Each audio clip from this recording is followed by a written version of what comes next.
Yes महोदय, सामान्यतः जीवन की आधुनिक सुविधाओं में से उन्हें कोई भी प्राप्त नहीं है। संसार के विभिन्न देशों में ईसाई धर्म प्रचारकों तथा संस्थाओं ने उनमें काफ़ी काम किया है।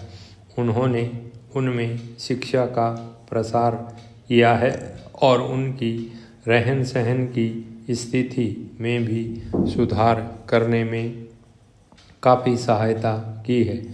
ईसाई धर्म प्रचारक इन्हें ईसाई बनाने में भी सफल हुए हैं।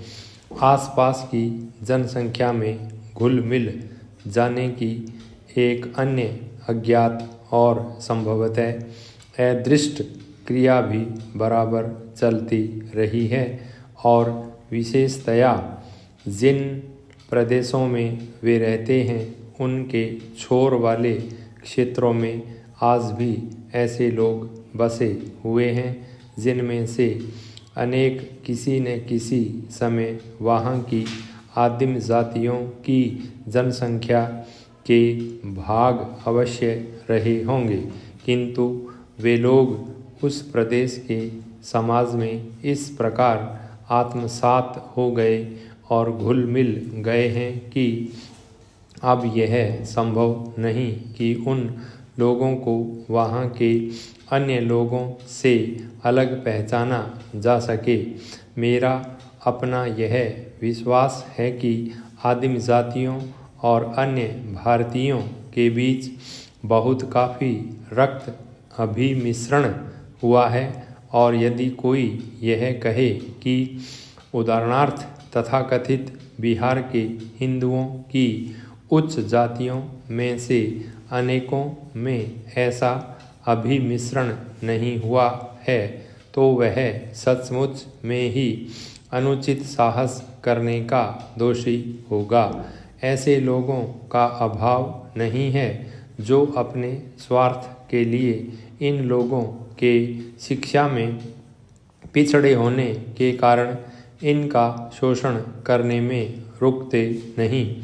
अतः हमें जिस समस्या को बड़े पैमाने पर हल करना है वह यही है कि हम ऐसी सुविधाएं पैदा करें जिनसे ये आदिम जातियां शिक्षा और आर्थिक विकास के क्षेत्र में अन्य लोगों के स्तर पर आने में समर्थ हो सकें। प्रश्न यह उठता है कि हम उनके लिए किस प्रकार की उन्नति और प्रगति चाहते हैं। क्या यह वांछनीय नहीं है कि उन्हें ऐसी सुविधाएं प्रदान की जाएं जिनसे वे अपने रीति रिवाजों, रहन सहन और संस्कृति को बनाए रखकर भी अपना आर्थिक और अन्य प्रकार का विकास कर सकें। चाहे जो कोई भी तरीका अपनाया जाए, एक बात तो मान ही लेनी है और हर हालत में उस पर चलना है। वह यह है कि धर्म, भाषा, रहन सहन अथवा रीति रिवाजों की दृष्टि से उन पर किसी चीज़ को लादने का विचार या अभिप्राय न तो हो सकता है और न ही होना चाहिए। यह बात बिल्कुल न्यायसंगत नहीं हो सकती कि हम उनकी इच्छा के विरुद्ध कुछ भी उन पर लादें। मेरा विचार है कि हमें उनकी शिक्षा और उनके आर्थिक जीवन में साधारण दृष्टि से सुधार के लिए उन्हें सुविधाएं प्रदान करनी चाहिए और यह बात उन पर छोड़ दी जाए कि वे अपने चारों ओर के समाज से घुल मिल जाना चाहते हैं अथवा अपना अस्तित्व बनाए रखना चाहते हैं। अपने यहाँ की रहन सहन की विभिन्नताओं के कारण भारत में आदिम जातियों के लिए इस बात के लिए पर्याप्त अवसर है।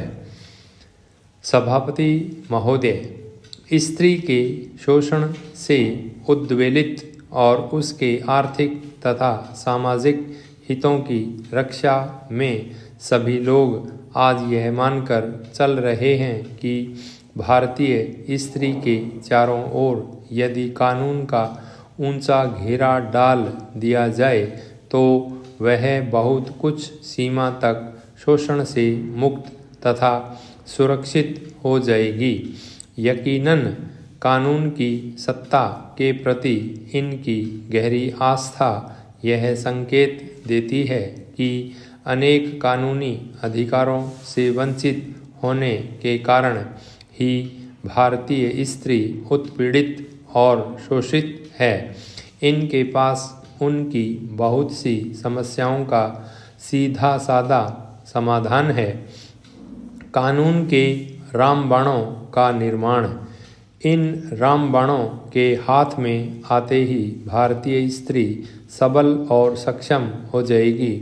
कानून की शक्ति के प्रति इनका विश्वास इस तथ्य के बावजूद भी है कि अब तक जितने कानून बने हैं यथार्थ और व्यवहार के धरातल पर आमतौर से काठ की तलवार ही साबित हुए हैं। काठ की तलवार तभी तक भयभीत कर सकती है जब तक उसे दूर से चमकाया जाता है या उसे आजमाया नहीं जाता।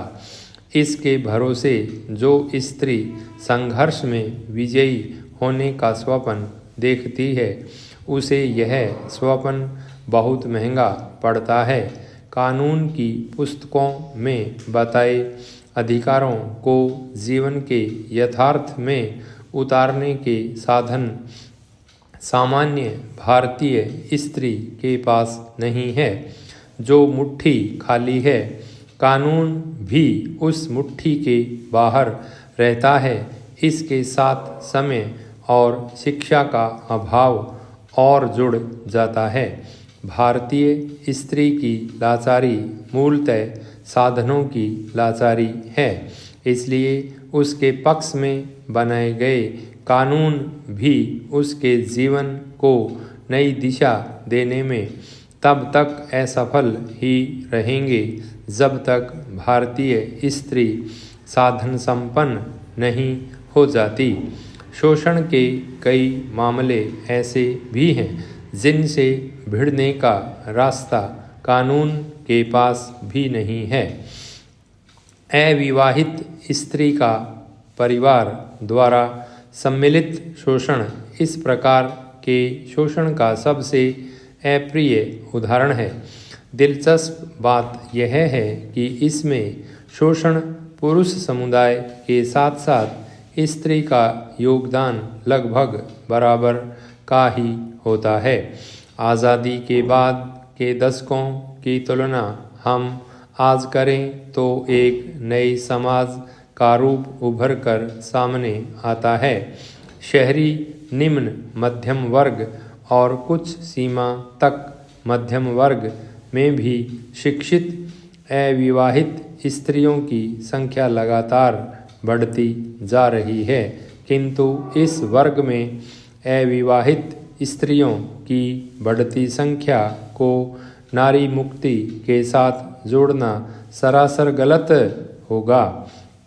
यह नारी मुक्ति का नहीं, उस पर हो रहे एक नए प्रकार के शोषण का प्रमाण है। आज इस वर्ग के माता पिता का अपनी कमाऊ बेटी के पीले हाथ करने के प्रति उत्साह घटता जा रहा है। वे उसे हर तरह से अविवाहित रहने को प्रेरित करते हैं। जहाँ प्रेरणा पर्याप्त नहीं होती वहाँ युक्तियाँ भिड़ाकर उसे अविवाहित रखा जाता है। हालांकि बहुत सी लड़कियों ने खुद अविवाहित रहना एक जीवन शैली के रूप में चुना है और अपने रहने के लिए एक अलग ठिकाना भी बनाती है। पाई स्टॉप।